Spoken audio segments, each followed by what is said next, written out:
Any questions, please?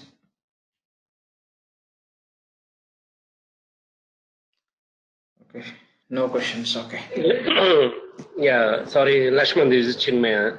Yep. Lakshman, in EBS, whenever after we done the implementation, if needed to change any of those three C's, either chart of account or calendar or currency, we have to go with the new ledger options only. But in Fusion, do we have any option to Same change applicable. after? Same as it is. Here also you cannot change. Okay. You cannot change. Okay. So that point we not yet discussed. First we are talking about this. We are not talking about ledger. But since we have a question, so you cannot change anything from the ledger once you select this calendar, currency, and the chart of accounts, which we call. We not yet discussed. And accounting method you can change, same as EBS. Yep. Right. So, so don't take in another way. If any question you have that you can better you can ask after discussing that point, so that for other participants there won't be any confusion. Now it would be like you and me are talking. Okay. Fine. Any questions from anyone, please?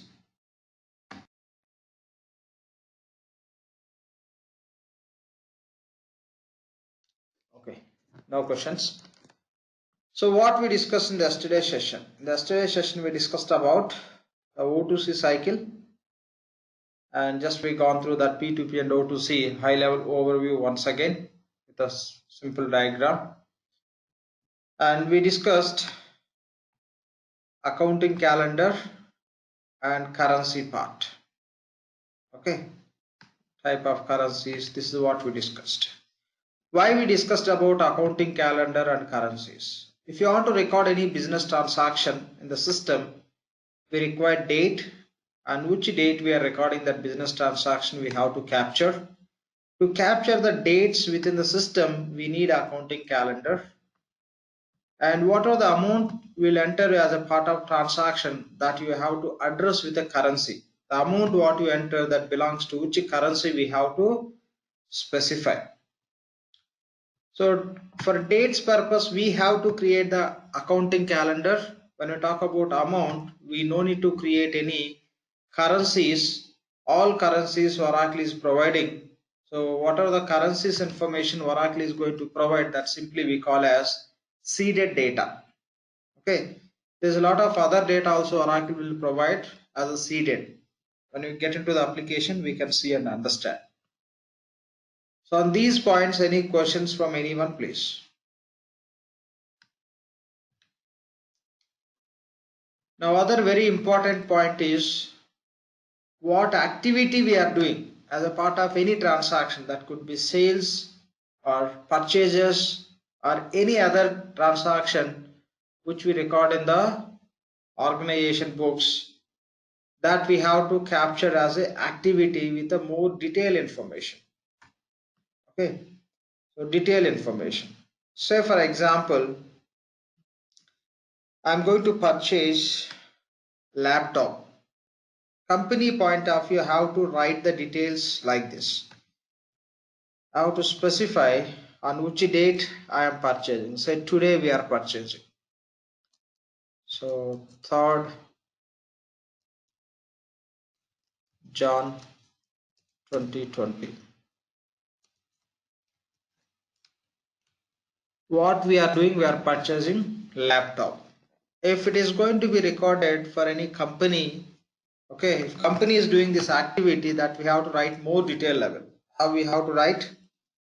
So which company is doing? Say company A is doing. Let me write company name as A.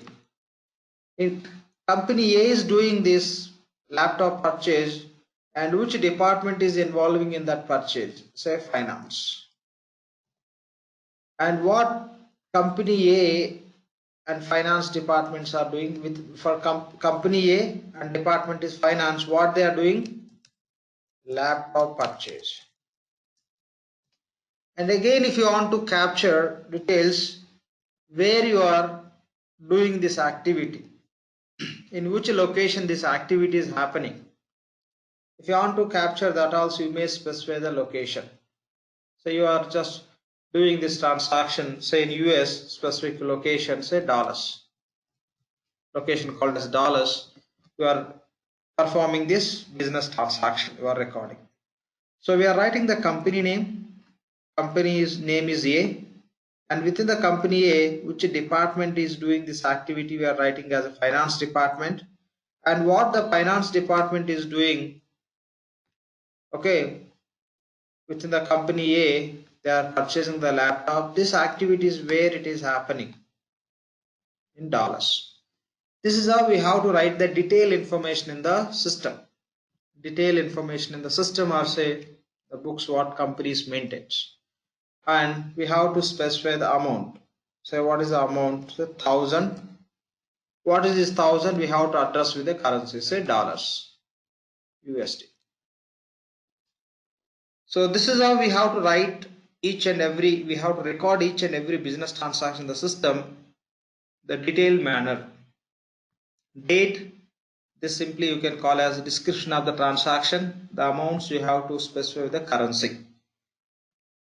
Now, you may have multiple companies. Say for example, company A, company B, company C, or else instead of calling it as a company, you can call them as a maybe branches. If one company has multiple branches, so you have to record each and every transaction, which branch, in that branch, which department is involving that activity, which activity they are doing, in which location that is taking place.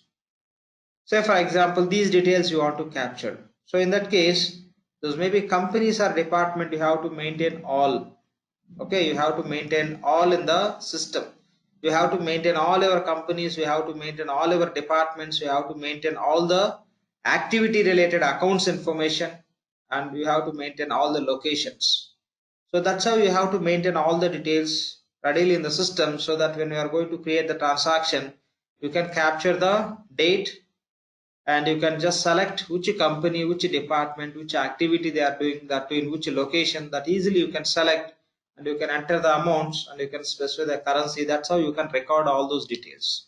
Say for example, we have a different companies. So I'm taking the company name as, say, ABC company. Company name is ABC. Say they have a different businesses. They have financial services. Okay. The same company has different line of business as ABC BPO services, and other businesses for ABC company or ABC group, ABC consulting services. Okay, these are three companies ABC group has. And what are the department, how many departments they have in their organization to run the different operations? Say they have a finance department and HR department and marketing department and sales department, purchasing department, and say R&D department, so on. That's how you can list out all the departments whatever the company has. And what are the different activities they do, those you can represent with the accounts. For each activity we can use the one account. Say to pay the salaries, they'll have a salaries account. They may have something like some travel expense account. They may have account called as computer sales account and computer purchases account. They may have cash account. Okay, they'll have a revenue accounts, again revenue from what sales. Okay, different they'll maintain all the accounts. Okay, if you look at any company, there'll be a number of accounts. You can find accounts in hundreds and thousands also. If it is a very big organization, it would be more than that. That's all the accounts they'll maintain. Okay. So different accounts. The accounts may be related to asset related accounts or expense related accounts, revenue related accounts. Okay. So any accounts, all they have to maintain. Now, of course, you may just, if you want to capture in which location that business transaction we are recording, that also you can just list out all the locations. That let it be, that is not required to discuss and understand this concept. So now what we have to do is, these all are companies. Now you can give the title for this as a company. So when you are recording the transaction, so company can be financial services or BPO services or consulting services. And these all are what? Departments. Okay, departments. And these are accounts. All the accounts. I just taken few accounts for our discussion. There will be a number of accounts. Once we get into the application, you can see all those detail level. Okay. So companies, departments, accounts. So this you can call as company. This information is related to departments, and this information related to accounts. Okay, this company data, this departments related data, this is account related information. Now, for all these, if you are going to record the transaction, instead of selecting ABC Financial Services or any other, in the same way departments, accounts, instead of selecting each and every information, what you can do is you can create all this information in the system. How many companies, how many departments, how many accounts the company has, all they'll create in the system. When they create all these, they can give the numbering. Company, this is ABC Financial Services 1 and BPO Services 2 and Consulting Services 3. This is how you can provide the numbering. The same way for departments also you can give the numbering. Finance department you can give 1, HR department 2, for marketing department you can give the number 3, and for sales department you can give the number 4 and 5, and R&D 6. In the same way, how many accounts you have, for all the accounts you can provide the numbering. Okay, so it's 2. That's how you can provide the numbering for all the accounts whatever you have in the organization. Fine. So after providing these numbers, if you are going to record any business transaction, how you have to record? You can simplify the recording the business transaction with the help of all these numbers. So if you take example of the same, we purchased laptop. Okay, for company 1, finance department is purchasing the laptop or say computer they are purchasing. So in that case, instead of writing company, department, what they are doing, now simply you can write in the system. Okay, finance services means 1 dot. Segregation purpose I am putting dot. Which department? Finance department 1. Finance department means 1. And which activity they are doing? Computer purchases. I'll say 4. That's it. So you can list out all the companies, departments and accounts. For each company, department, account, you can provide the numbering. When you are going to record the business transaction, you can go and select the numbers. Those as per system you call as a codes.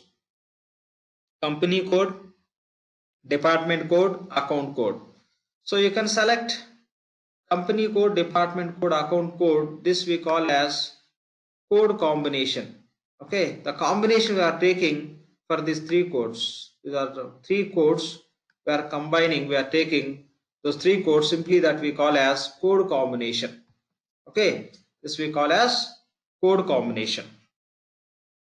Now the point here is, we are just recording this information. We have to maintain all these details in the system.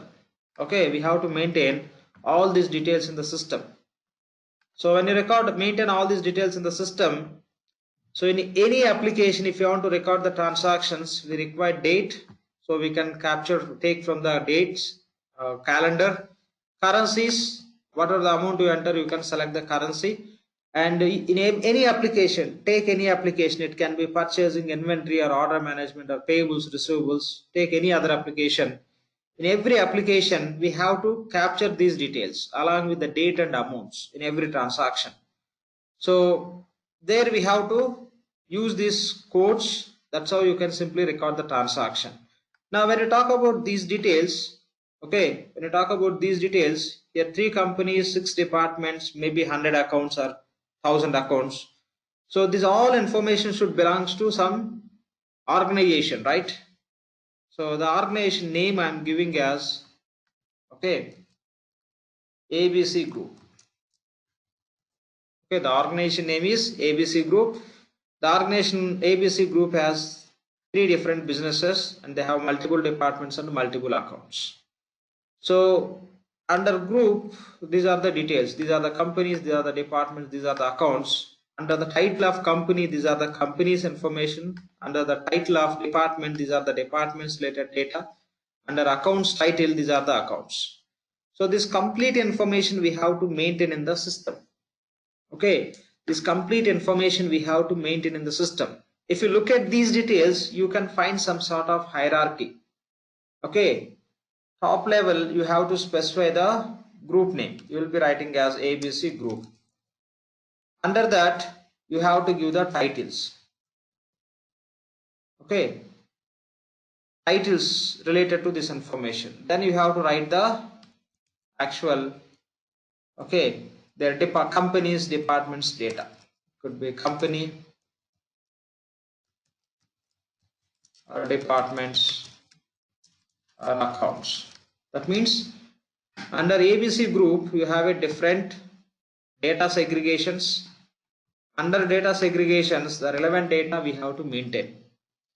So this information we have to maintain in the system in the hierarchical manner. High level group, under that the company's department and account titles. Under those titles we have to maintain actual companies, actual departments and actual accounts. If you want to maintain this data in the system, providing the group name and providing these details, under that maintaining the relevant data, we have one feature in Oracle Fusion applications that we call as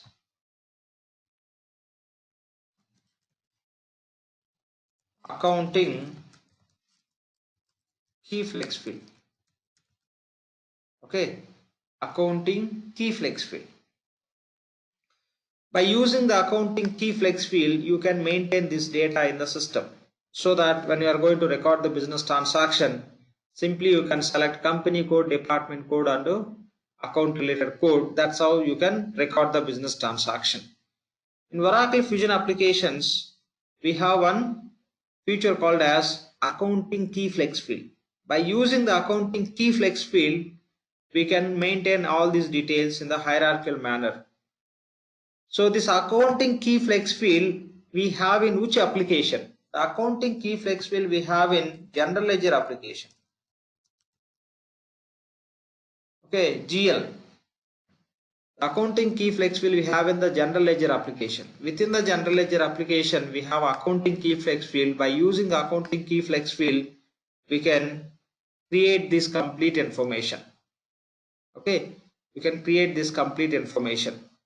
So these details, okay, so these details what we see here, titles, company title, department title, account title. When we are going to create these details in the system, these titles we call as a segments. Okay, segment, company segment, department segment, account segment, because this total data is related to ABC Group. With these titles we are segregating the data. That is the reason we are calling it as segment. Segmentation we are doing, segregation we are doing. So this data we are segmenting as a company data, means we are segregating these details are related to company, this data is related to departments, these all are account related data. That's how we are segregating.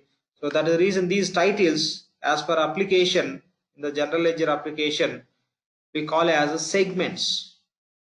Okay, here we are talking about three segments: company, department, and account. We call it as a segment. So under segments, what are the information we have?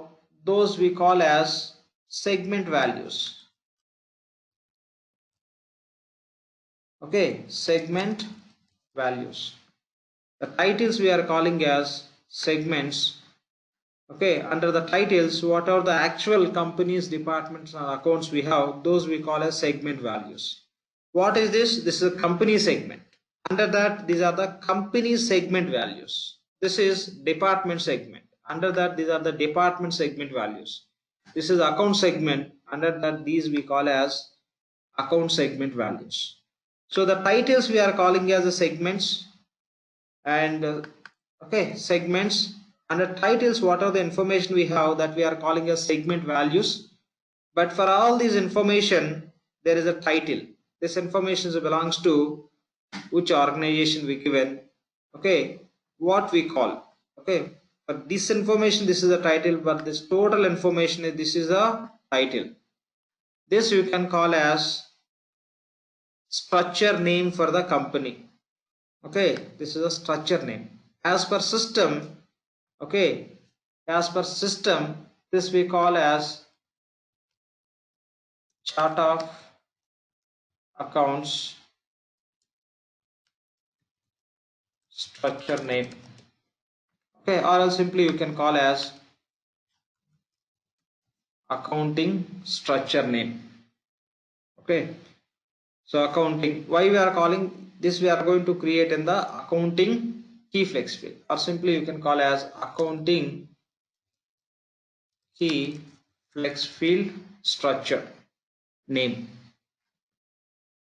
So why we are calling as accounting key flex field? Here we are not only maintaining the accounts, we are maintaining the company's departments. But out of all this information, the very primary information is accounting information. So that is the reason the title we are calling as accounting key flex field structure. So by using this, okay, with this we just will give the name, okay, the structure name for this entire structure, or else simply you can call as structure name. Okay, the information we are creating as a structure, the group name, and all the segments under segments, segment values. So where we are creating this structure? Within the accounting key flex field. Within the accounting key flex field, we are going to create the structure name, and within the structure we'll create the segments like this. Under segments we'll maintain the segment values.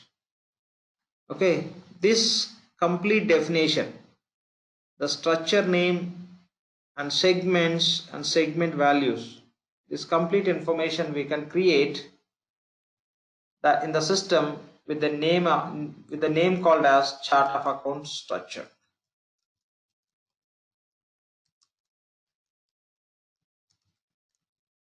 Okay, chart of account structure. Okay, chart of accounts, or I'll simply say chart of accounts. This complete information we call as chart of accounts, nothing but COA. Okay, how do you create the chart of accounts? Means by using accounting key flex field we can create the chart of accounts. The accounting key flex field is available in the general ledger. So by using the accounting key flex field, first we'll create the structure name, and we'll create the segments within that, and we'll create the segment values for each segment. This is how we can create the chart of accounts. By using the chart of accounts concept, you can maintain these details. When you are maintaining these details in the system with the help of chart of accounts, the title, this total, this for all this department, all these segments, whatever the title we are giving, that we call as structure name. Then we'll create the segments and we'll create the segment related values, and all where we have to maintain. Okay, this chart of accounts we can create in the accounting key flex field. The accounting key flex field we have in the general ledger application. Okay, so that means what we have to do is, first we have an application called a general ledger. Within general ledger we have a one feature called as accounting key flex field. Okay, accounting key flex field. Within the accounting key flex field, we can create the structure. You can provide the structure name. Simply you can provide the structure name. Within that you can create the segments. Under segments you can create the segment values. So these two Oracle is providing. Oracle is providing the application as well as this accounting key flex field feature also Oracle is providing. Within the accounting key flex field we have to provide the structure name. Under that we have to create how many segments we required. And what are the segment values we have to create in the system. Once chart of account is ready, then you can start creating the transactions by capturing the date and by specifying the currency for each and every transaction related amount. So why we are calling it as accounting key flex field? The reason is here what are the information we are going to maintain within this accounting key flex field with the concept called a chart of accounts. Out of that, the accounting information is very much primary information. Instead of calling it as company, department and account key flex field, simply we are calling as accounting key flex field. Why we are calling as a key flex field? Okay, when we say key, it's a primary.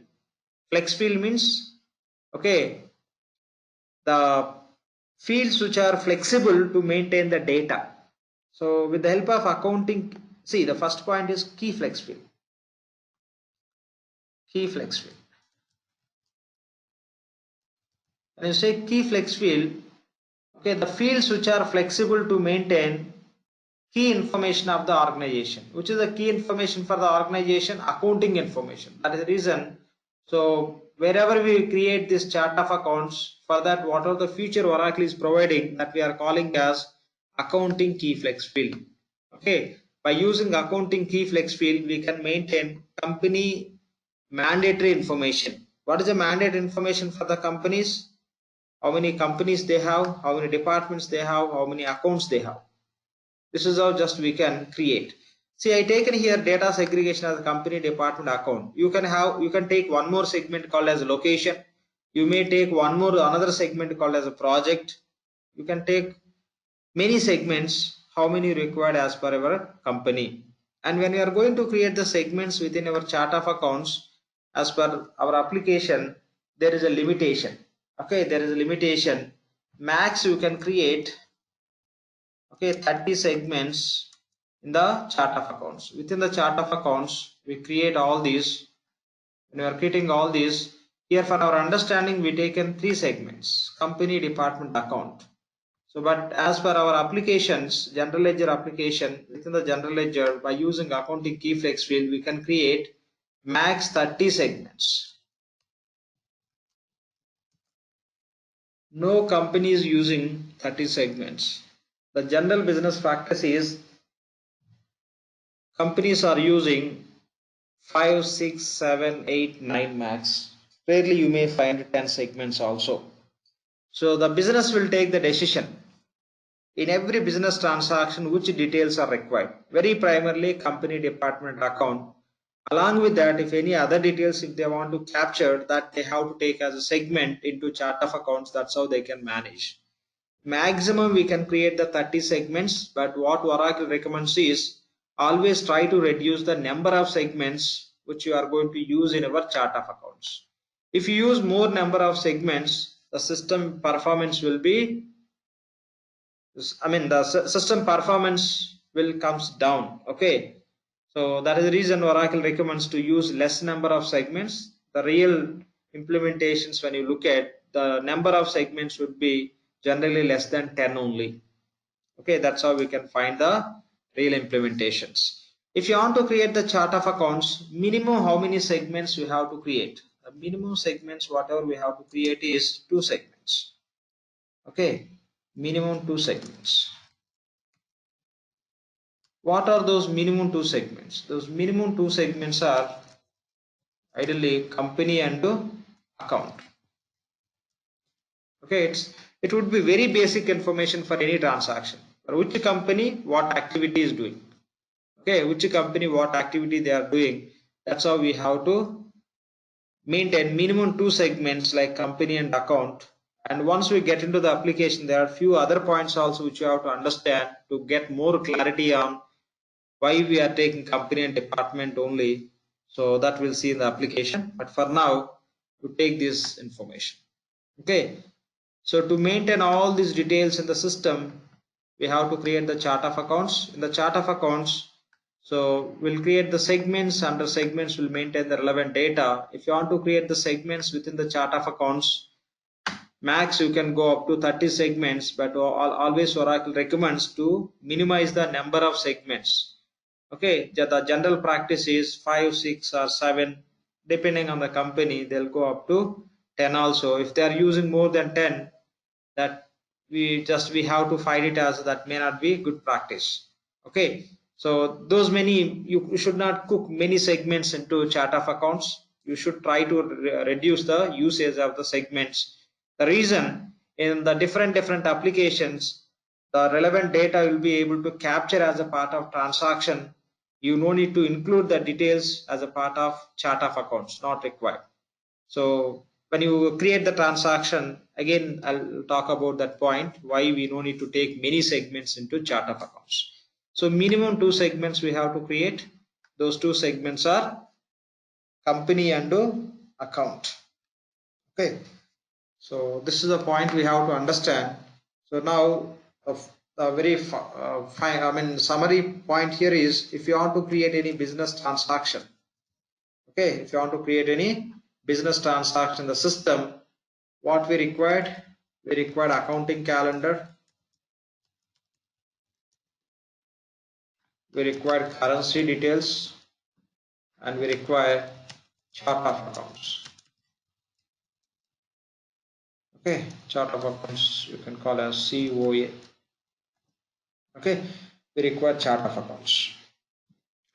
This we can call as accounting calendar, or simply you can call as calendar also, nothing wrong. Okay, you can call as calendar or accounting calendar.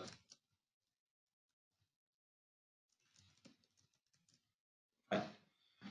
Now by using this calendar, currency, chart of accounts, you can record the business transaction. If you look at these 3, the 3 are starting with the C only, right? Transaction, to create the transaction we need calendar, it is starting with C, and currency it is starting with the C, chart of account is starting C. That means to create any business transaction we require these 3. Since these 3 are starting with this C, simply you can say to create the business transaction we required 3 C's. Okay, 3 C's required. So simply you can say to create the business transaction in the applications we require 3 C's.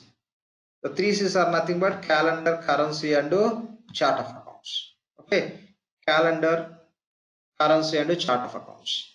Now, so in every transaction we require calendar, currency and chart of accounts.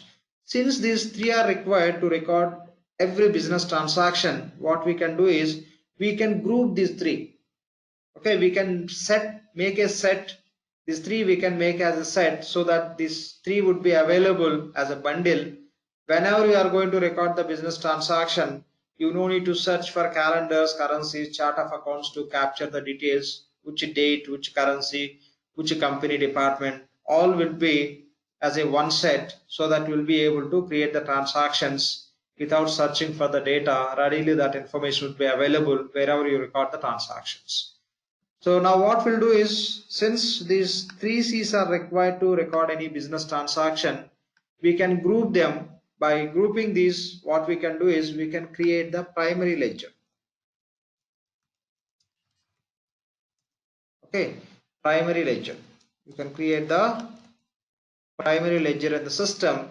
So this primary ledger will consist of these 3 C's. Okay.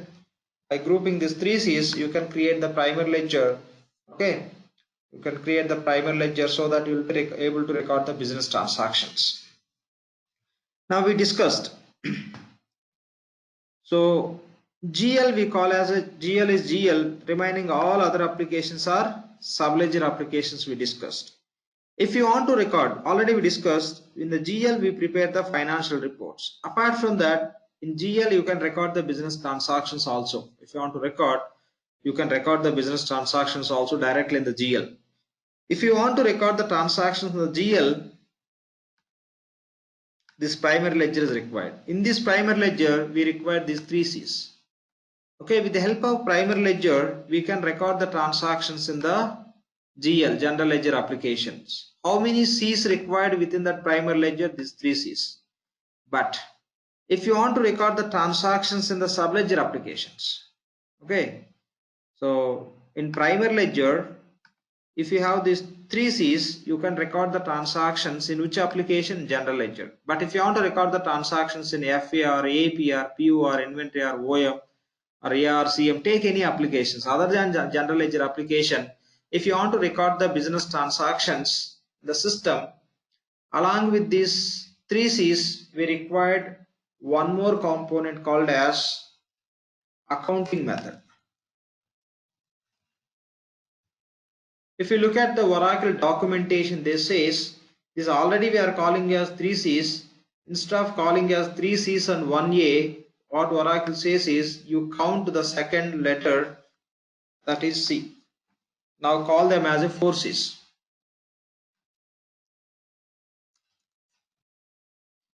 In other words, this accounting method only we call as conversions, a convention. Okay, accounting convention you can call. But don't think, since this we call as accounting convention, the C they are taking from this term. No. So they are taking the C from the accounting method only. We know very well what we have within the calendar, currency, chart of accounts. By using the calendar, you can maintain the dates and periods related information. As a part of currency, whenever you record the business transaction, when you provide amount, that you can specify the currency. When you talk about chart of accounts, within this chart of accounts, you can maintain all your company's departments, accounts and other details. And when you talk about accounting method, here you can find the rules, accounting rules. If you are going to create the transaction, in the inventory, system has to create the accounting entries. It has to create the debit line and credit line. So when you create the receipt, say GRN, when you create the GRN, we discussed in the P2P cycle, when you create the GRN, system has to debit which account, system has to credit which account. Again, the debit account it has to take from where, and credit account it has to take from where. All the information will be available in the accounting method with the help of accounting rules. If you create invoice in the payables, okay, so which account should get debited, which account should be credited, and from where it has to be taken, that sort of rules you can find in the accounting method. Okay, so this accounting method only required when we record the transactions within the subledger applications. Subledger applications means other than GL, all applications we call as subledger applications. That is the reason this you can call as subledger accounting method also.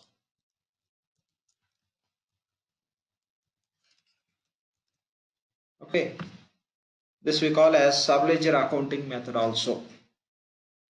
So within the subledger accounting method, you can find the rules how accounting entries need to be created in the subledger applications. That we no need to create. Oracle is providing that subledger accounting method. Whatever Oracle is providing, we can use it. If any client has a different requirement in terms of accounting creation, we can go and do the modification. I'll take you through that information also. So now primary ledger you can create, okay, with 3 C's or 4 C's. You can create primary ledger 3 C's, then you can use that primary ledger only in GL. Okay, you create primary ledger with the 3 C's that you can use only in the GL application, general ledger application. If you create primary ledger the 4 C's, you can use this primary ledger in all subledger applications. Okay,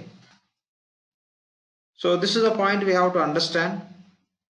So these 3Cs, these are the 4Cs. Whenever we do the implementation, if any company is going to use only general ledger application from Oracle, in that case, you may create the primary ledger with only 3Cs. If you are going to use subledger applications along with the general ledger application also, we have to create the primary ledger with the 4Cs. We have to create the primary ledger with the 4Cs so that that primary ledger can be used in any application. If you create the primary ledger with the 4Cs, that we can use in the GL as well as subledger applications. GL required only 3Cs, but we have 4. By using these 3Cs, you can create the transaction in the GL. By using these 4Cs, you can create the transactions in the subledger application. That means to record the business transactions in any application, we require primary ledger. We have to create the primary ledger with the 4Cs so that we can capture the date, we can specify the currency, we can capture the details of the transaction, and again we can have a rule how accounting should take place when you perform the any business transaction within the system environment. This is what we have to understand. Any questions from anyone, please? One question, Lakshman. So what Voice is very will, low. yeah, what exactly, what specifically will be recorded? A lot of noise, background noise I could hear. Yeah. Please make sure that you don't have background noise. So yeah. Fine. Any questions from anyone, please? Lakshman, so if you are having these accounting, only if you are having subledger applications, then only these accounting rules will apply. If you are using only GL, there is no need of accounting rules at all. Correct, exactly. In the GL, what we do is, if you are creating the transaction, automatically system won't take accounts. You have to provide which account you want to debit, which account you have to credit. Manually you have to enter, then only you can complete the transaction. But in the payables, receivables, purchasing, inventory, order management, all these applications, you no need to select which should be debit and which should be credit. Those all you have to provide wherever it is required. Automatically system will take those accounts and it will create debit and credit accounting entries. So that is the reason system is required this accounting method, so that system will understand what rules are there for which application and which transaction. Accordingly it will create automatically. Otherwise, if the accounting method is not there, it would be like very manual system. Okay. Yeah. So in 11A we don't have subledger applications, right? No. We have subledger accounting method, but if you talk about 11A, in 11A instead of primary ledger we have setup book, right? Yeah. In setup book we'll choose only these 3, but in subledger applications we'll select accounting method. It is not part of setup books in EBS 11I. As a part of setup books, you can have 3 C's. The 4th C, accounting method, will be selecting in the respective application. Totally, you are going to use 4 C's there also. Okay, got it. No, thank you. Right. Any other questions, please? Who are not from EBS background, ignore these questions. If somebody is raising the question which is related to some EBS related, those you can ignore. Hope you are understanding the other points which we are trying to understand. Yeah. Any questions, please? Who are from EBS background, yes, they can ask the questions by comparing to get the clarity on the same points we can discuss. Okay. So in Oracle Fusion applications, in any application, if you want to record the business transactions, we require primary ledger. Okay, we require primary ledger. Done. Now say, we'll take any one of the application as an example. I'll take the example of GL. Okay. Say for example, I want to record the transactions in GL application. So we have to give the access to GL for specific user, or else let's proceed with this. Okay, say for example there is one user called as XYZ. Okay, the XYZ user wants to work on GL application or purchasing application. Take any application. The XYZ user wants to work on, say, general ledger application. If XYZ user wants to work on general ledger application, the XYZ user need access to general ledger application. Okay, when I talk about application GL, so all the GL features Oracle is providing as a part of a role, or say job role. Okay, so all GL features Oracle will provide the GL job role, and within that job role they classify the features. Okay, simple point, if you look at any restaurant menu, okay, the items whatever available in that restaurant, those all you can find in the menu. Again, there will be some sub classification as veg items and non-veg, and there are many other sub classifications. Okay, soft drinks, etc., etc. And okay, again in this veg items and non-veg, again there will be some sub classification, right? So why they are arranging all these in this segregated manner? When you look at any restaurant or hotel menu, within that menu they will be having segregation. Okay, so veg items, non-veg, drinks, and again in veg the different classifications, in the non-veg different classifications, in the drinks different classifications. What is the benefit for the customers?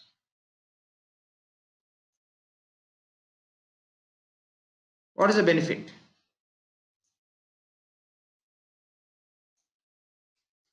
I'm talking about just restaurant Easy. example. Yeah.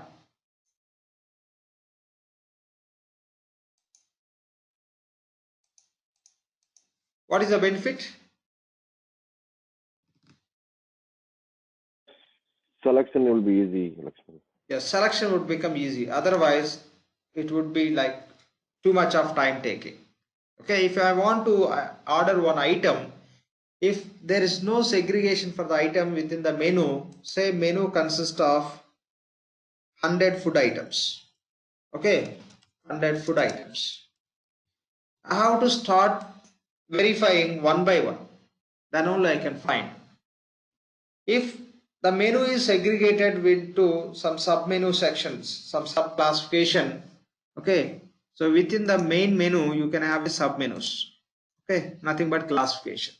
If I want to place any order for item which is veg, directly I can go to veg section. I no need to look into the items which are available in the non-veg and drinks. Simply I can avoid whatever I require. I can go to that section. Again within that there could be some sub-classification. Easily I can pick. In the same way, for each and every application, okay, what Oracle is doing, they are creating job. Okay, they are creating one job role. The job role is equal to, for every menu, say GL job role. If you talk about menu, the menu should belongs to some hotel, say ABC hotel menu.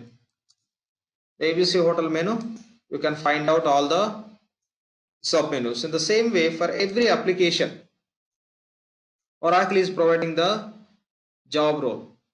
Okay, for GL application, GL job role, for AP application, AP job role. However, every hotel has their own menu. ABC hotel menu, this is GL job menu. So in ABC hotel menu, you can find the food items. In GL job role, you can find the GL application related features. Okay, GL application related features.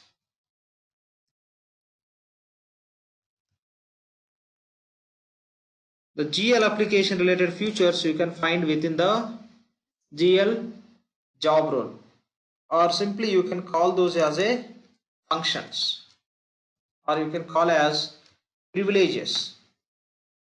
So ABC hotel menu will have items, food items within that. The same way the GL job role will have a functions or that application related features. Here in the ABC hotel menu, they are segregating all those food items as veg, non-veg and drinks. In the same way, in this GL job role, those features can be classified. Those features can be classified into different duty roles. Okay. So for every application, Oracle is providing the job role. Within that application, all the features what Oracle is providing, those are classified into different duty roles. Say for example, for GL, they are offering 50 features, for example. Okay, they are offering GL application has 50 features for to be used by any company. As per company requirement, they'll use. As a part of general ledger application, Oracle is delivering 50 features. Now the 50 features may be classified into 5 duty roles. In each duty role, you may find the 10 features. Tomorrow, if any user is going to work on specific features, okay, those we have to associate that to that user. How that will happen? Okay. So here, I'll take duty role 1, duty role 2, duty role 3,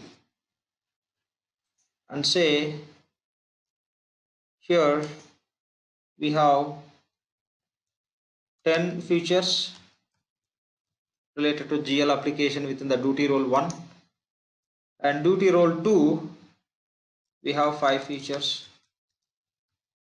Again, think those are different features. And duty role 3, say we have 20 features. Okay, so this is how we have the GL job role. That means in the GL job role you can find all GL related features. The same way, if you take example of PO, purchasing job role, in the purchasing job role you can find all the purchasing application related features. Again, how those features are segregated with the help of duty roles. Okay, the job role consists of duty roles. Within the duty role you can have a exact features. If tomorrow, if any user is going to say we have a user called as XYZ. If this XYZ user need access to all these GL related features, what we can do? We can give the access to GL job role so that that user will have access to the entire GL application related all features. Or else, as per the XYZ user or say some employee, whatever they are doing in the organization, what is exact job they are doing in the organization, as per the job, say for example, that employee required access to only these 10 features. In that case, we can give the access to that user to duty role 1. Another user required access to 20 features which are part of this duty role 3. This duty role will allow that user to access. Say we have another user who required access to only 5 features which are part of duty role 3. In that case, those 5 features only will allow that user to access. So that means what we have to do is, duty role, job role consists of specific application related all features, and within the job role, what are the duty roles we have? Duty roles will have certain features which are related to the same application, and the collection of duty roles is equal to the job role. The job role can consist of one duty role or multiple duty role. Each duty role can have one or multiple features inside of it. If user is going to work on any application, ideally the user required access to the features only. but the futures are managed with the help of duty role and job role concept. Okay, if any user is coming to hotel, if they need items, so to the food item to manage properly, to arrange properly, we are using the sub menu and menu concept in the hotel. In the same way, for every application there will be job role which is equal to main menu, and these duty roles which are equal to the sub menus. So this is how you can compare and you can understand when you talk about any application how the features can be managed. Now we have a user called as we discussed, we have a user called as XYZ user or XYZ employee, anything you can take. Now this user required access to entire GL application or AP application or PO application. So XYZ user required access to, XYZ user is working for purchasing department. So this user required access to purchasing application. In that case, we have to assign the PO related job role, okay, to XYZ user. Okay, we have to assign this PO job role to XYZ user. When this user is going to record business transaction in the purchasing application we discussed, to record business transactions in any application, okay, in any application what we need? Primer ledger. So we have to assign primer ledger to this job role. This we have to assign to the job role. We have to assign that PO job role, purchasing job role, to that user. So then this user will get access to all purchasing application related features. By using those features, if the user is going to record the business transactions, we need calendar, currency, chart of accounts and accounting method which are part of primer ledger. That is the reason we have to assign the primer ledger to this job role. We have other concept also, other point also which we have to discuss. After discussing about that concept, will include that as of now. So when user is going to record the business transaction, how things can be connected, so that you can take from this point, or else let's take example of GL only, so that that point we can avoid, and we'll discuss whenever it is required. So user need access to GL application. How we can provide the GL application access? With the help of job role. GL job role we can assign to the user, so that user will have access to GL application functionality. So within this GL application, to record the business transactions, we require primer ledger. So primer ledger will assign to this user, so that this user, by using this primer ledger, by using the features which are available within the job role, user can record the transactions. So this is what we have to understand. Any questions here, please? So, Lakshman, so in 11 and 12, so you have the menu, submenu, function, and responsibility. That's the Yes. structure you have in 11 and 12, right? Yeah. That's replaced with this role-based. Job role and duty role. That's it. Okay. Okay, if you want to compare with EBS, the job role is equal to menu and duty role is equal to submenu in EBS. Okay, I got it. EBS we have a responsibility concept, right? Right. We assign primer ledger to responsibility in EBS, but in the Fusion there is no responsibility concept. Directly we assign primer ledger to this job role to user. User will get connected and user will be able to perform the transaction. That's all. Okay, got it. Thanks. Yeah, fine. And again, one more point in EBS, if you want to assign the primer ledger to responsibility, we use profile option. But in the Fusion, to assign this primer ledger to this job role, we don't need to use any profile option. Okay. Any other? And Lakshman, this particular functionality is also called as MOAC, that is MOSC concept, right? In Hierarchical? This we don't call as MOAC. Okay. This we don't call as MOAC. Okay. I'll take you through that MOAC functionality also. That's all about for subledger applications. Okay. Yeah, that's totally different. Any questions here from anyone, please? Okay, no questions. One question I have. So how many duty roles can you create it? Is it have a limitation on that or? No. See, by default, Oracle provides some seeded job and seeded duty roles. Okay. Okay. You can assign only job roles to the user. Directly, you cannot assign any duty roles to user. Okay. If you want to assign any duty role, say for example, you have duty role 1. This you want to assign to the user. As per process, it is not possible. So to assign this for this user, you can create one job role. You can create, okay, one job role. Name you can give GL duty role 1 job role. Within this, you can include this duty role. This you can assign to this user. Okay. So each duty role is tied to a job role, correct? yeah. To assign anything to the user, that should be in the form of job role. Okay. That's it. Any questions here, please? Okay. Fine. No questions. Okay. Now we'll see how to create. Okay. How to create all these in the system. After completing these, we'll talk about enterprise structure.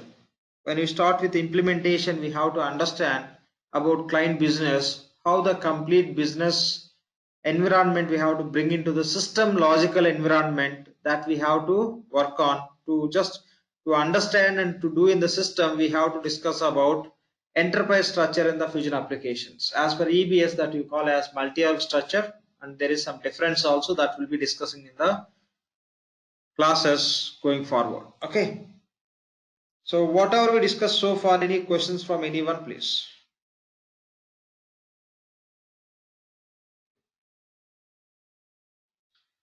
Any questions from anyone?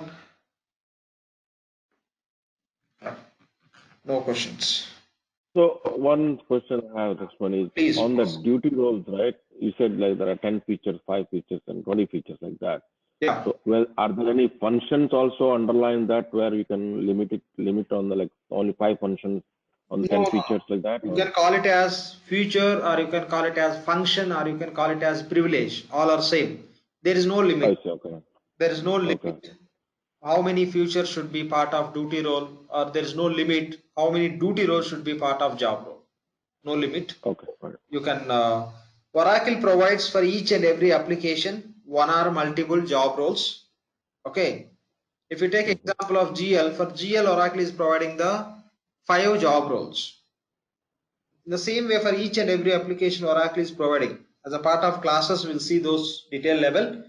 And as per your company requirement, you can create a number of duty roles and number of job roles. You can include required features into those. If we are going to create in the system as per our requirement, those we call as custom job roles and custom duty roles. What Oracle provides, those we call as seeded. Okay, Oracle provides seeded job roles and seeded duty roles. If those are okay, how they are providing, you can use it, or else you can copy what Oracle is providing and you can modify and you can use it, or else if you want to create altogether as per our requirement, you can do that. These also I'll be covering in our classes. How to use Oracle provided job roles and duty roles, and how to create our own job roles and duty roles, which we call as custom job roles and custom duty roles, will be covering. As per EBS, we create custom menus, right? The same way here we can create the custom job roles and duty roles. Okay, thanks. Yeah. Any questions here, please?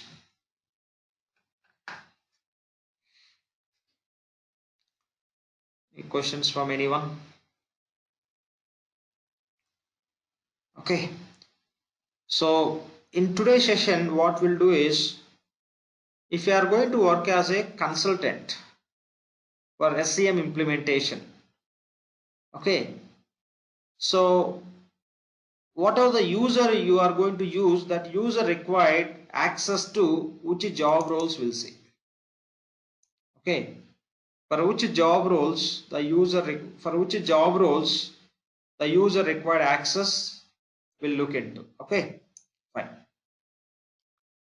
So if you are going to work as a implementation consultant, okay, if you want to work as an implementation consultant, what we have to do is you have to have access to primarily two roles. Okay, if you want to add any additional roles, you can add if you have access to those two roles. Simple. Here you can have access to one role called as application implementation consultant role. When you say application implementation consultant role, that is a job role. Okay, not duty role. Same way we require access to another role called as IT security manager. If you have access to these two roles, you will be able to do any application related implementation. That could be SCM or finance or HCM or PPM or CRM. Take any example. You will get full access to entire system. Okay, you will get access to entire system and you will be able to do the implementation. So we'll see how to create the user. Going forward, we'll discuss few other points also. What are the type of users we have, etc., whenever that is required. For now, let's see how to create the user. Okay, what we'll do is we'll create user and we'll assign these two roles to that user, so that by using that user, you'll be able to work on the application to do the implementation. Okay, so from where we can do the implementation. See, we have to get access to all these applications. Okay, all these applications. So now what we have to do is we have to get access to Oracle Fusion applications, right? So we have to get access to Fusion applications. So if you want to get access to Fusion applications, the Fusion applications URL we require. We have to connect to that URL and we have to log into that environment and we can start doing the setups and we can implement and the client can start using. So wherever we have these Fusion applications, including the database, because whatever the data you enter in the application, that should get stored in the database. So what are the applications environment we have in the system? That environment simply we call as instance. Okay, we call that environment as a instance. Fine. Let me take here one more.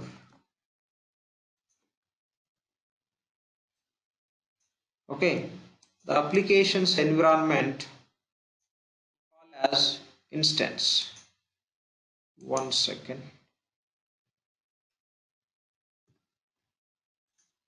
So here I'll take, say we are going to implement SCM applications and financial applications. So SCM applications, when you say SCM, you know, inventory, purchasing, order management. In the same way, we are going to implement financials applications. So when you need access to these applications, Oracle will provide instance to us. The instance means where we can find all these applications. So within that applications, we'll have a database also where that application related data need to be stored. So when we do the implementation, by default, Oracle provides two instances. Okay, Oracle provides two instances. The one instance we call as, simply let me write that instance. These we call as instances. Instance is nothing but the environment where we can find the applications to implement and use. Within that environment, along with the applications to store the data, we'll have a database also. So we need access to instance from Oracle. Okay, we discussed as a part of cloud computing, Oracle provides virtual server. We discussed that only we call as instance. Okay, that only we call as instance. The virtual server will have all these products, okay, applications, that only we call as instance. If you are going to do the Oracle Fusion Cloud implementations, Oracle provides two instances. One is test instance, other one is production instance. Okay, one is test instance, other one is production instance. Initially when we are doing the implementation, so we use this test instance, and we will be designing the solution as per the client requirement, and we'll just do all the required setups in the system, and we'll be showing to the client how this application they can use. If everything is fine, if everything is accepted by client, then the same setups will do in the production instance. The production instance is the one which client will be using. I'll talk about more detail level about these instances when you talk about real-time classes. Okay, but for now, just to give you as an introduction to that term, I'm trying to give you these points. Okay, instance is nothing but the environment where we have all the applications. By default, Oracle provides two instances for every client. One is test instance, other one is production. Production is the one which will be used by client to record their day-to-day real business transactions. Before we keep this production instance ready, we'll use this instance for testing purpose. We'll be testing all the client related business scenarios, how they require purchasing application, what features they want to use, whether those features are working or not, what features they want to use from inventory as per the client business process, and all the features are working or not. We'll test, we'll show to the client. Okay, this and all that sort of testing will be done in the test instance, and once everything is fine, they say client accepted, okay, what are the features they required, how those can be managed within this Fusion applications for as a part of SCM and other application, client is accepted. Once client is accepted, then the same setups will do in the production, and here you can do any kind of testing activities. But once you set up the production instance for client, this instance will be used by client business users only. As a consultant, we should not touch this instance to do any testing activity or to record some sample transaction or sample data. Okay, here you can play with this instance, you can do any setups and you can test and you can show to the client. Once everything is finalized, we have to set up the production instance for the client. This is the one which client will be using. Okay, once client will start using the production instance, this instance also we can manage to test any business scenarios or to test some issues to help to the business users. Okay, these two instances Oracle provides. But in case of cloud, these instances you can call as pod, POD pod. We have iPod, right? The same way, these instances we can call as a pod. You can call as a test pod and a production pod. Okay, so this is how the naming convention we are using in case of cloud. You can call it as instance, nothing wrong, but what Oracle says is call it as pod instead of instance. Any questions here, please?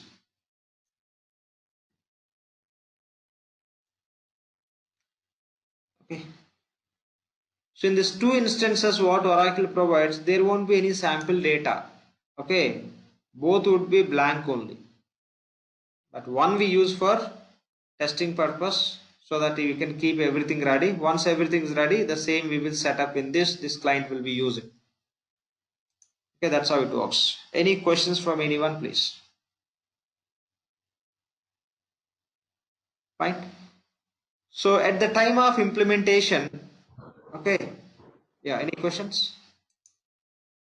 Yes, yeah, Lakshman, regarding in EBS, the functional setup can be exported into testing instance into production instance, or we can do it manually. Yeah, here but also in you can do. Fusion, Here also you can do. okay. You can move all the setups from one instance to another instance. I'll show that also in the classes. Possible. That can be done by functional people. We can do that. Simple task. We don't need technical DBA support also. Yeah. Lakshman, can we move transactions also from one instance to another instance? For that, you have to talk to Oracle DBA team. That we call as a cloning. You have to clone, or else you can request that DBA to move specific application related transactions to other instance. They can do it on our request. But as a consultant, we cannot do it. Okay. Yeah. Setups you can move. Okay, that will. So Lakshman, here DBA you mean Oracle DBA, because in Fusion Yeah, we when don't we need refer the term right? called as DBA, always Oracle Cloud DBA only, because we are talking about cloud applications, Okay. not our DBA. Okay. In case of cloud, no DBA from our side, it's client side. Okay, and regarding the instances, in Cloud Fusion, we only get 2 instances, Yes. not like development instance kind of thing.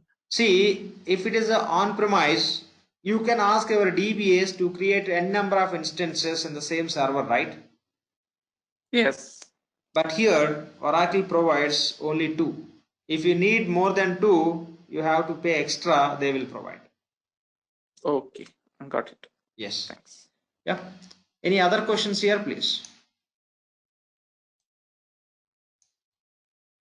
No questions. Okay. So if you want to start working on any instance as a consultant, we require access to minimum these 2 job roles. These 2 are job roles only. So these 2 job roles required for consultants. Okay. These 2 job roles required for consultants. Now we'll go and create user and we'll assign these roles to that user. Then we will log in from that user and we'll see what access we can get and why we are assigning these roles. So this application implementation consultant role will allow the user to do the application related setups. If you have access to application implementation consultant role, you can do any application related configuration. That means you can implement any applications. You can implement inventory, you can implement purchasing, you can implement order management, payables, receivables, any other application you can implement. And if you have access to IT security manager, this IT security manager will allow us to create users. You can create the new users. Okay, and you can manage the roles. Okay, when you say roles, job roles and duty roles. So with IT security manager only, you can assign the roles to users. With IT security manager only, you can create the new users in the instances, and for which user which roles are required as per their job in the company, those can be assigned. With the help of IT security manager only, you can create the new job roles and duty roles as per our requirement if required. This and all can be done from the IT security manager role only. If any user is going to have access to these 2 roles, okay, if any user is going to have access to these 2 roles, they can have full control on the instance. In terms of usage only, implementation and usage, there will be some other administration related activities. Those controls will be taken care by Oracle. Okay, but as a consultant, what level of access we require, that access we can get with the help of these 2 roles. Okay, now we'll see in the system how to create the user and how to assign these 2 roles. We'll see.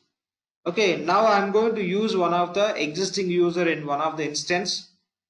Here, when you are going to practice, we will provide one user for you. With that user, you can log into the instance and you can create your own user, and whatever we are going to do in the system, the same you can do from your user.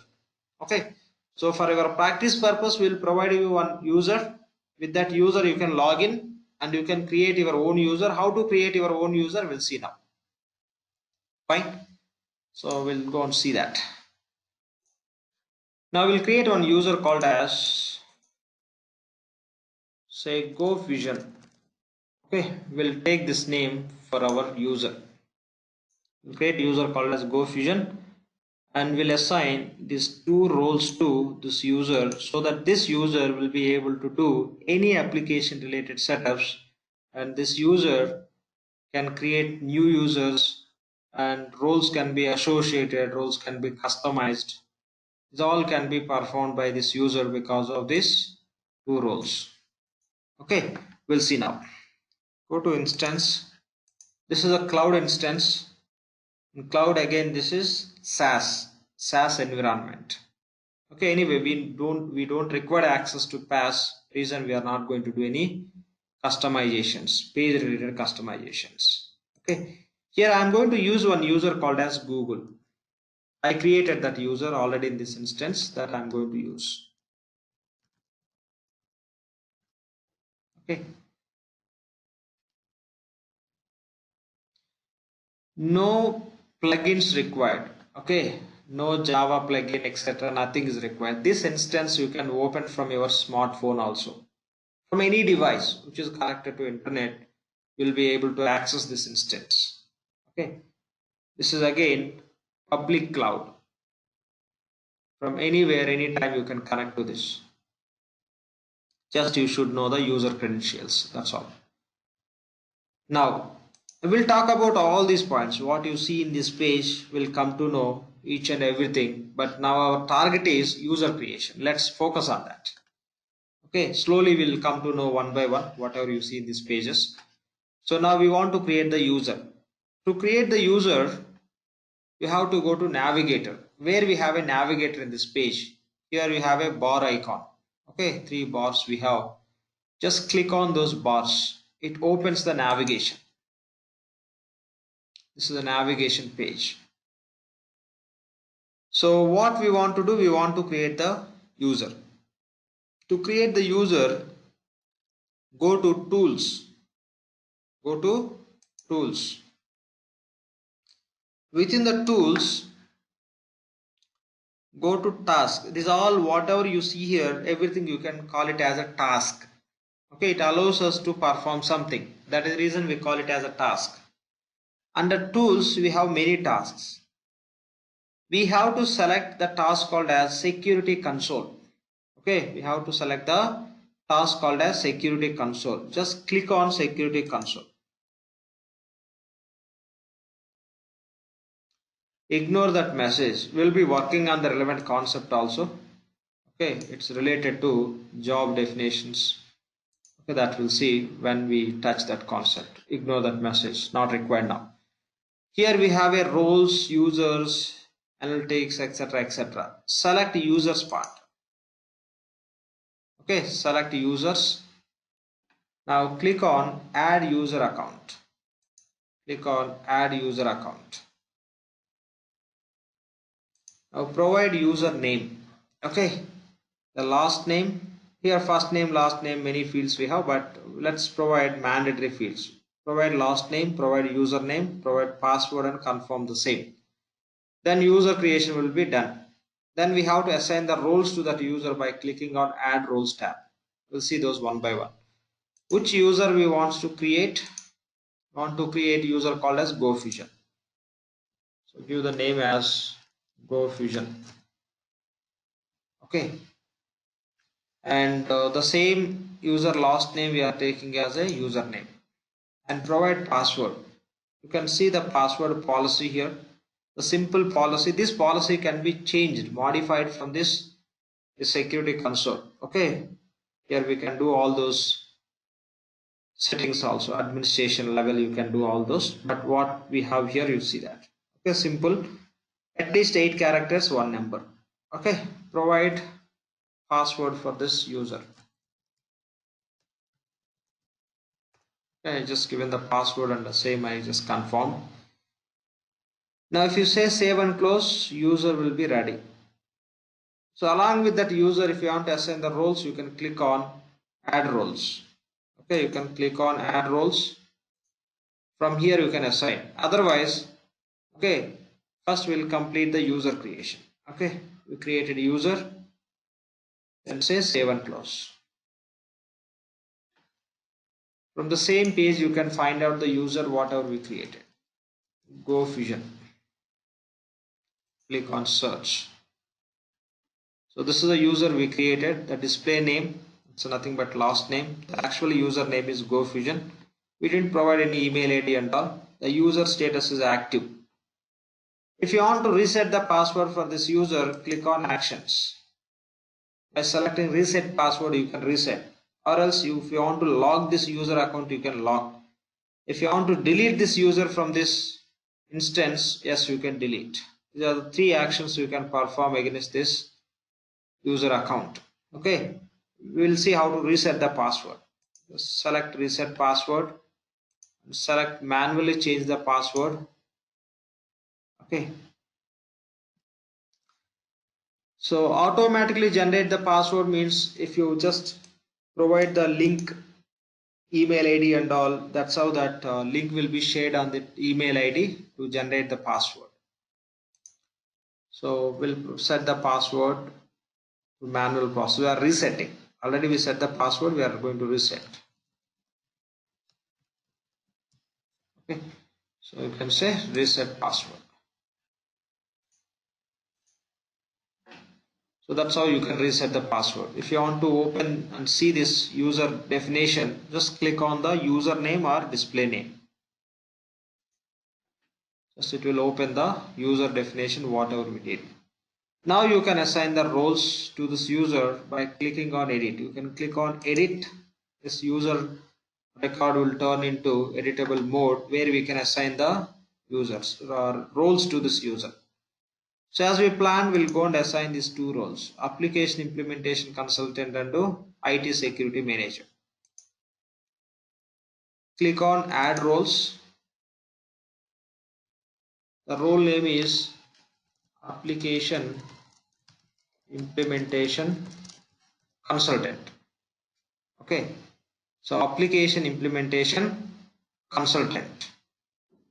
So here you can see the same role, application implementation consultant, application implementation consultant. We have 2 definitions, 2 records with the same name, but when you look at the code, this is the code ASM, application implementation consultant job.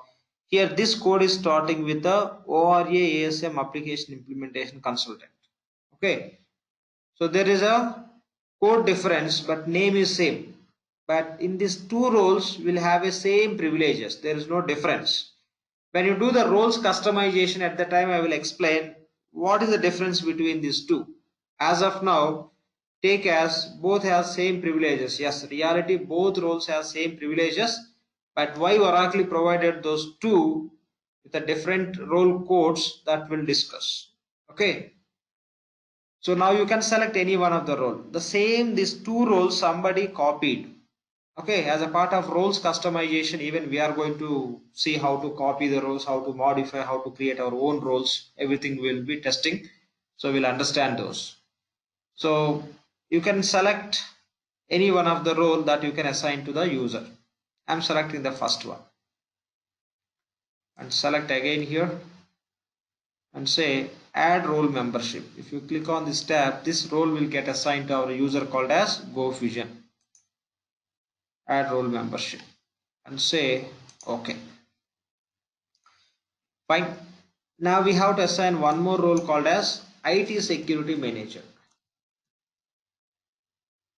So IT security manager, here also you can see the same scenario.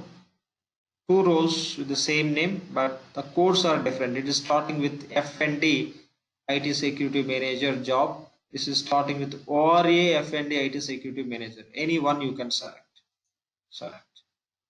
And same you can select and say add role membership. This role will get assigned. Done. And what is assignable, what is auto provision, this tab and all we'll be discussing when you talk about auto provision roles.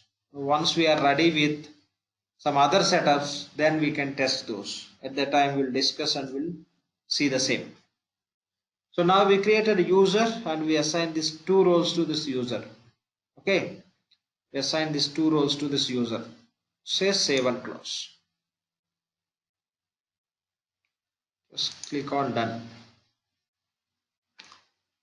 So from where we created this user, we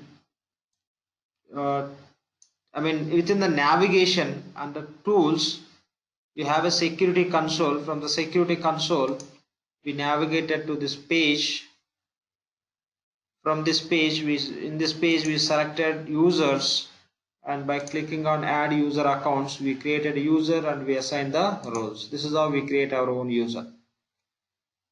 Within this Fusion applications, if you create any user and if you assign roles to that user, to update the same information, okay, to update in the same information in the Fusion applications, we have directory services called as LDAP. LDAP. Short we simply call as LDAP. LDAP stands for lightweight, L stands for lightweight, D stands for directory, A stands for access, P stands for protocol. Lightweight directory access protocol. In Fusion applications, if you assign any role to any user, that information need to be updated in this LDAP directory services. Then only the user will be able to have access to the functionality which is part of those roles. We assign these roles to this user. If that assignment is not updated in the LDAP directory services, this user may not access what are the features are available within these two roles. That is the reason what Oracle is recommending is, whenever you assign any roles to any user, run the job called as LDAP. We have to submit the job called as, or program called as LDAP program. So once you submit, so for which user which roles are assigned, those will get updated in the LDAP directory services, so that the user will be able to access to these roles related functionality as per assignment. If you don't run this process, Oracle will take some time to complete this update. Okay, to complete that update, simply that you can call as synchronization. Okay, so what are the roles we assign to this user, this information should get updated in the LDAP. Instead of saying update should be updated in the LDAP, simply you can say that should be synchronized in the LDAP. So the synchronization process we have to run. That is nothing but LDAP process we have to run. If you run, immediately these details will get synchronized with the LDAP directory services. Immediately those will get updated. If you don't run, system will take time to update. Automatically also that update will take place, but it takes time. That is the reason always Oracle recommends, if you assign any roles to user, submit LDAP job. Okay, submit LDAP job.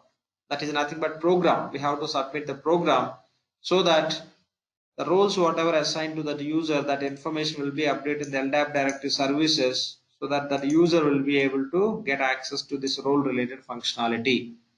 Fine. Now we created a user, we assign the roles. Now we'll submit the LDAP job. So again, go to navigator. Okay. So within the navigator, go to tools. By default, you can see this has a collapse. You expand it. Within the tools, we have another task called as scheduled processes. We have another task called as scheduled processes.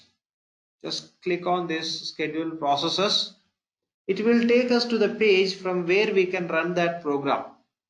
Okay, where we can run that program.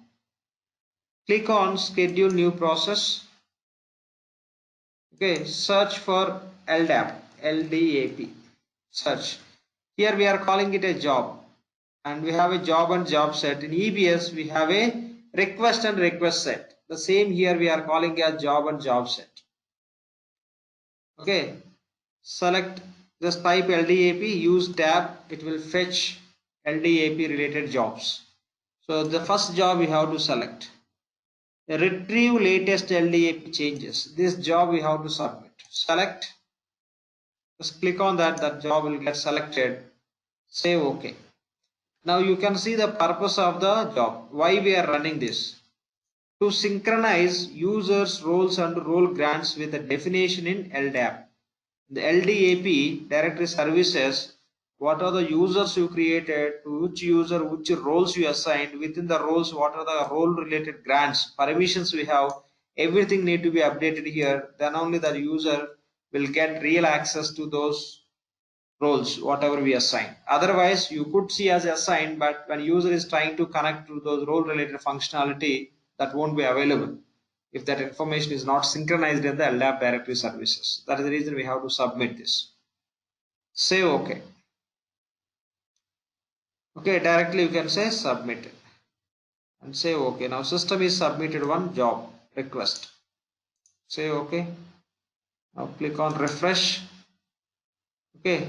Now retrieve latest LDAP changes, job system is running. The status is running and it takes couple of minutes time. I'd say it may take 5 minutes time also to complete. Now when you submit this LDAP job, what system will do is system will look for all the users for which user which roles are assigned, not only for the user which we created. So within this instance, for how many users roles are assigned, those all information it has to update in the directory services, LDAP directory services. That is the reason this job takes time. This job is not specific to our user. This is for entire instance. This job runs at entire instance level. Say for example, you created one user, I created one user. You assigned roles and I assigned roles. But I am submitting this job. You no need to submit. Because both we created in the same instance. If I submit, this job will take all the updates which are done in this instance for any user as a role assignments. So that is the reason this job runs at instance level. Okay, if any user is going to run, that's more than enough. All other users no need to run. So when you are practicing in this instance, if multiple people are submitting the same job at a time, what system will do is it will mark the status as a blocked. When you see the job status as a blocked, you have to understand the same some other user also already the same job already other user is submitted. That's what you have to understand. At a time you cannot submit more than one job, which is LDAP job. This job only I am talking about, not other jobs. Okay, at a time in one instance one user only can run this job. Now I submitted. The same instance, if you are going to run the same job, you will get the status as a blocked. Once my job will complete normal, then your job will trigger to run that process. Okay, this is what we have to understand. Fine. So it takes time. Okay, but you don't need to wait to see the status as succeeded. The final status will be succeeded for this job. So after submitting, you may wait for 1 or 2 minutes, then automatically system will update everything. Okay, you don't need to wait to see the status as a completed or succeeded. Not required. Submit, wait for 1 or 2 minutes, then assume that okay, this information is synchronized with the LDAP directory services, then you can proceed with the instance to log into the same with your own user. I'm going to sign out from this user. How to sign out? Just click on the username. Or next to user we have down arrow. Okay, icon, you can click on that or click on username. This panel will be open. Click on sign out. Confirm this logout. Okay. Now I will log into this instance as Go Fusion user. Just now we created. Okay, just now we created. So username is Go Fusion. Provide password. Click on sign in.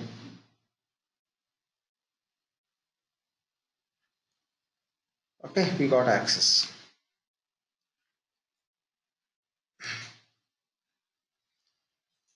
So because of this application implementation consultant role, the user will be able to do the setups. Okay, user will be able to do the setups. From where the user can do the setups. If you click on the username in this panel, if you see the task called as, it is all we call as the tasks. Okay, if you see the task called as setup and maintenance, okay, you can assume you got access to application implementation consultant role. Just click on application implementation consultant role. Sorry, application implement this setup and maintenance task. It will navigate us to this page. From this page only we can do any application related configuration. Okay, here setup. You can do the finance related setups, or you can do the any procurement related order management, or any setups you can do from here only. How to do the setups? We'll discuss few more points and we'll do. For now, just to understand whether this user got access to the relevant area or not, we are checking. When you click on the user, if you see here setup and maintenance, then you can understand from this user will be able to do the setups. Okay, here the task, see this name, setup and do maintenance. That means you can do the setups and you can take care of the maintenance of those setups, doing the modifications, creating the new setups. You can set up and you can manage those setups if you have access to this task. Okay, the another role which we assigned, IT security manager role, we assigned to user called as GoFusion. Because of this IT security manager, this user will get access to security console. If you assign IT security manager role to the user will be able to access to IT security console. So go to navigator, go to tools. Under tools, you can find the security console. That means this user got access to IT security manager role. If this user doesn't have access to IT security manager role, under tools, you don't find the task called as security console. If there is no security console for this user cannot create the new users, this user cannot assign any roles to those users, and this user cannot create the custom roles also. Okay, so this is what we have to understand. Any questions here, please?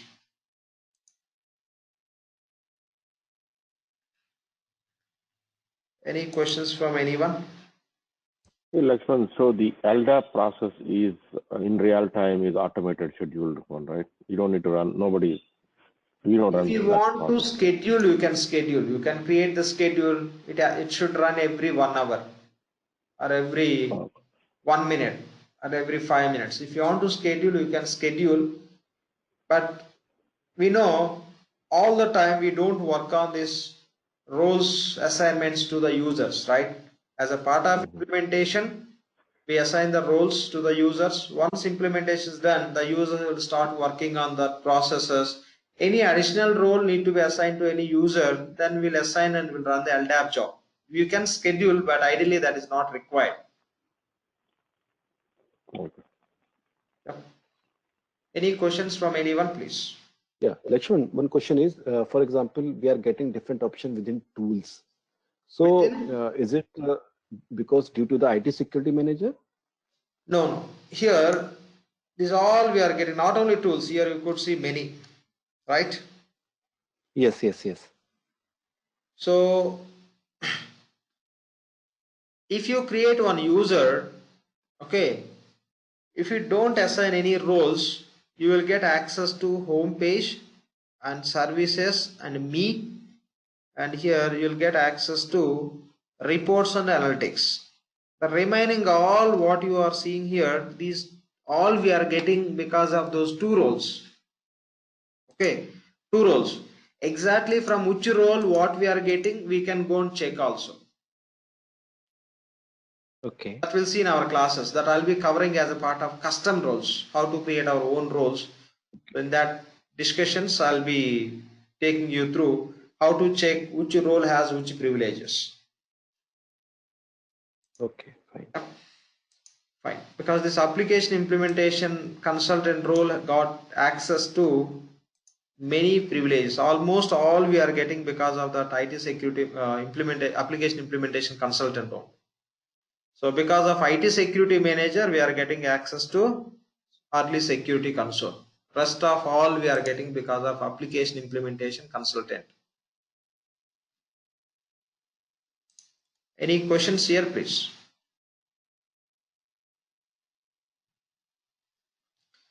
Okay, so today we discussed about what is the chart of accounts and what is the purpose of primary ledger and how many C's we can have in the primary ledger and what does it mean by accounting method. Just as introduction, we discussed about accounting method. When we are working on the subledger applications like purchasing and other applications, okay, we have to modify also, we have to work on it. At that time we'll understand detailed information. For now, just purpose, try to understand. To create the accounting entries, we can use the accounting method. Within the accounting method, Hierarchical provided rules would be available. With the help of those rules only, we'll create accounting entries for any business transaction. Okay, and this is how we can provision the access to any user. Now what we did, we created a user called as GoFusion. To that user we assign the two roles, right? But to those two roles we are not assigning the primary ledger. Why we are not assigning the primary ledger to these two roles? Because the application implementation consultant, IT security manager, for the purpose of implementation, if these roles are related to GL or AP or AR, we can assign primary ledger or something else. Okay, so GL role is transactional role. By using the GL role, you can record the business transactions. By using this application implementation consultant or IT security manager roles, you cannot record any transactions. These roles only for setup purpose. When you are going to do the setups, you don't need to assign any primary ledger or anything else. Okay, just we assign those roles to user, then we can start implementing. Once you ready with the primary ledger and all, then this primary ledger will assign to GL related roles and other application related roles to record the transactions by using the primary ledger. This is what we have to understand. Any questions here from anyone, please?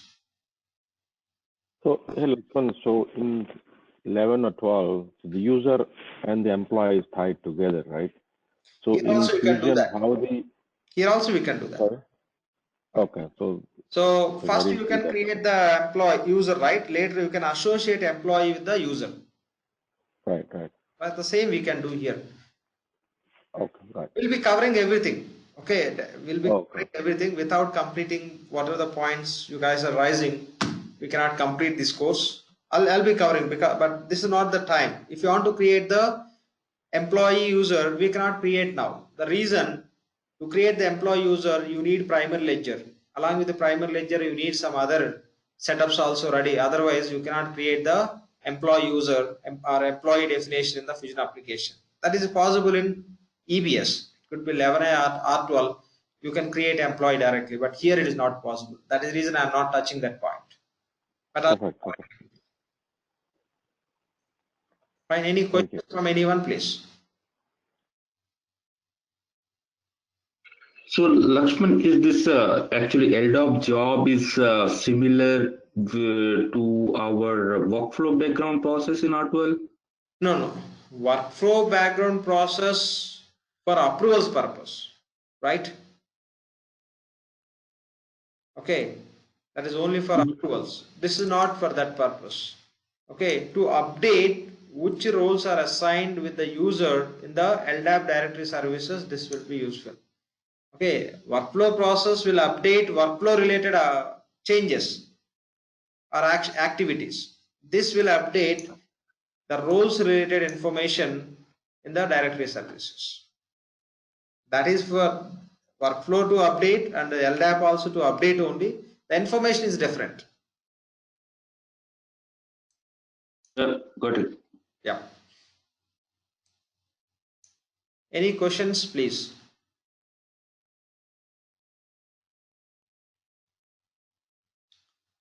Fine.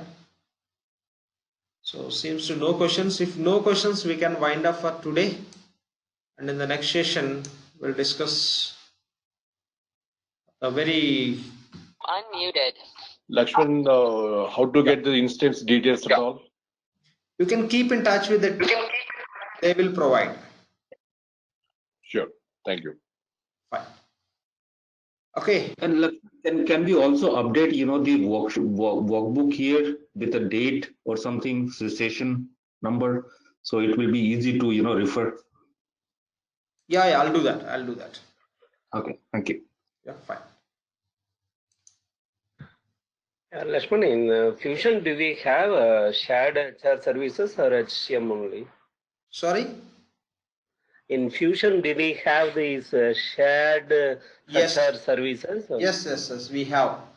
If you are going to implement only SCM and finance, still you will be able to create the basic employee definitions. Yeah.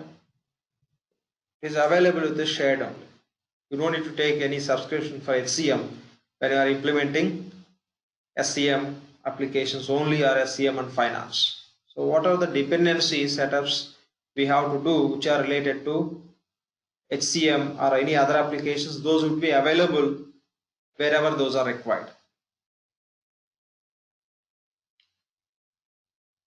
Any other questions? And Lakshman, sorry, Lakshman, I'm not sure whether is it a right time to make this question. Compared to EBS, in what way, in module wise, what are the new features or enhancements are available in Fusion and Cloud? That we'll see as a part of classes only. Okay. After completing the entire session, after completing the entire module, you'll be able to figure it out what are the changes, or else we'll discuss if required. Yeah. Okay. Yeah, we'll do that. We'll see all those. Any other questions, please?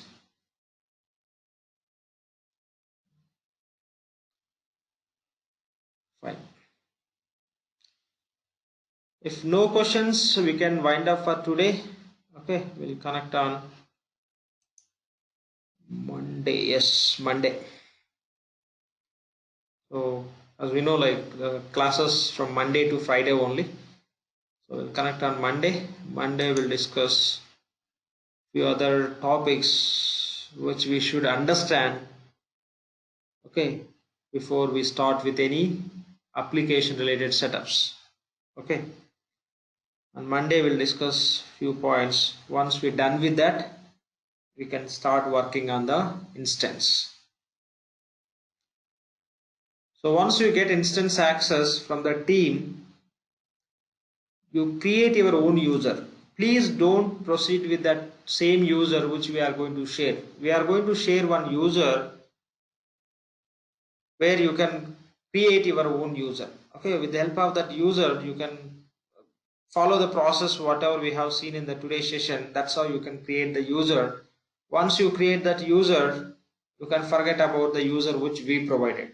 And further setups, what we are going to do, everything please do from your user only, not from the user which we are going to provide. We are providing the user to help you to create your own user. That's it, not for any other setup purpose. If any errors or anything comes up, now you can create multiple users, right? I mean, you can create a new user, right? Yes, we are going to provide validated instance for you to practice whatever we are discussing. And still, if there is any chance to get errors, if you get any errors, okay, you can just mail me any sort of issues on this mail ID.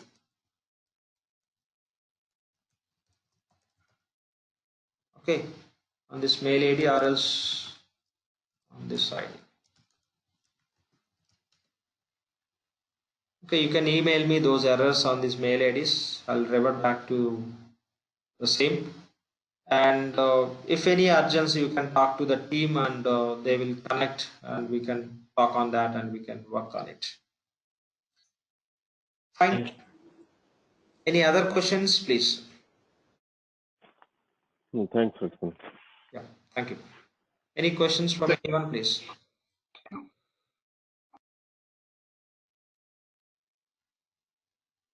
Any questions? Okay, so then that's all for today. We'll connect on Monday and we'll continue from here. Thank you all. Have a good day and good night.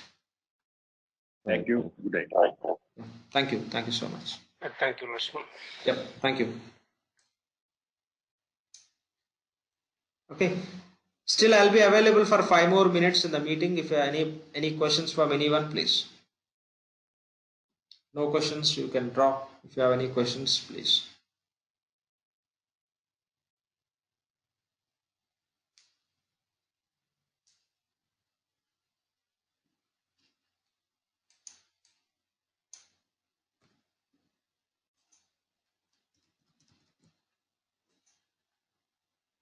Lakshman, Yeah, this is Krishna. yeah, Krishna. Small doubt regarding chart of accounts and this code combinations. I didn't see any difference between EBS R12 and No this difference. No fusion. difference. No difference. But Okay. once we get into the chart Okay. of account creation, there are few points where Mm-hmm. they change the naming convention. Since you are referring EBS, I'll talk on that. Mm-hmm. When you create the chart of Mm-hmm. accounts, we assign flexfield qualifiers and segment qualifiers, right? The flexfield qualifiers Mm-hmm. to segments, Right. segment qualifiers to segment values, right? Mm-hmm. The names they changed in the fusion, and Okay. they increased the number of flexfield qualifiers and segment qualifiers. Okay. Okay. Okay. If It we are was going to something discuss to those clear. points in this stage, it would be confusion for many people Right. not aware. You are right. The You are right. reason I'm You are just right. taking these sessions in very smooth track. Whenever we reach Yeah. that stage, we'll talk on those points so that by the time they'll aware of how to create the chart of accounts and all. So if we talk about Mm-hmm. those, that would be easy for them to understand. Again, for the people who are from the EBS background, just for them the task is just comparing and understanding how the name they change. Mm. That's it. Nothing. Yeah. Okay. You would be covering that also, right? For example, Everything, you're doing everything some has been setups. everything Okay, man. complete. All Basically, of the us difference we do. between. Yeah. If you are doing the real-time implementation for any client, Mhm, what we mhm. have to do, being a consultant, all we will do. Okay. Okay. Thanks. That all I'll be covering. Fine. Thanks. Yeah. Yeah, Lakshman, I'm Francis here. Yeah, Francis, please. Yeah, I have been attending your finance class that is in the morning. So, Okay. but this one I am not sure. This is evening session, or are we? Because my shift is in the evening. So, are you planning any SCM cloud session after this one in morning or something? I mean, after No, that. SCM cloud only in the evening. Okay. We don't have any plan to Okay. run those sessions in the morning time. Okay. Okay. Only in the evening. Okay. Okay. Yeah. So, okay. So this is also 120 hours, right? Almost 2 months it will Yeah, be it there. would be 120 or it can go a bit at hours. That totally depends. So if there are many questions, definitely that will Yeah. be, that can go up to 130 or more than that also. But No. whatever I'm going to explain about the product and what we are going to see in the system as a setups and process and concepts, etc., whatever we understand, for that ideally takes 120 hours, maybe by including some basic questions from the participants. I mean, basic questions in the sense, few questions. If you are going to questions, definitely the time will be increased. Yeah. Actually, why I was asking because I have gone. I'm planning to take certification on this one actually, and went through the dumps. And most of the scenarios, what they have mentioned in the dumps, that itself is little bit complicated. I felt. Yeah. That's the reason. Will you? We already discussed. We will help you on those. Yeah. Okay, we'll help you on. Yeah, but I want to learn and write it. And so if I have some doubts, like some scenario based questions, will you be able to clarify, or you, I mean, like, I think it will consume much time from the class, or Yes. can I call you or something like that separately if needed? No, I think Yeah. I'm going to attend for the discussions regarding the certification, what I was telling. Okay. Yeah, I attended that. See, Yeah. for all the questions, I'll be sharing the answers also. Okay. Oh. For all the questions, I'll be sharing the answers. Yeah, I went through You can go through and you one of the can. dumps what I got from my colleagues. But the thing is, if somebody can help me understanding that, right, that would be great. That's what I felt. If I In that ask case, or again, I something. have to spend time to go through all those. Okay. But And not all the ones. So if some scenario, if I can tell, if you can. Sure, I'll do that. Okay, maybe that you can plan after completing certain modules, right? By the time you'll get knowledge, even if I'm going to explain, you can catch those points. Okay. Yeah. So before completing this course, even if I'm trying to explain, since you won't be aware of that, it would be difficult for you. Yeah. Okay. Yeah. Yeah. We'll do that. Thank Yeah. you. Yeah. Thanks. Thanks. Sir. Yeah, thank you. Right. Any questions?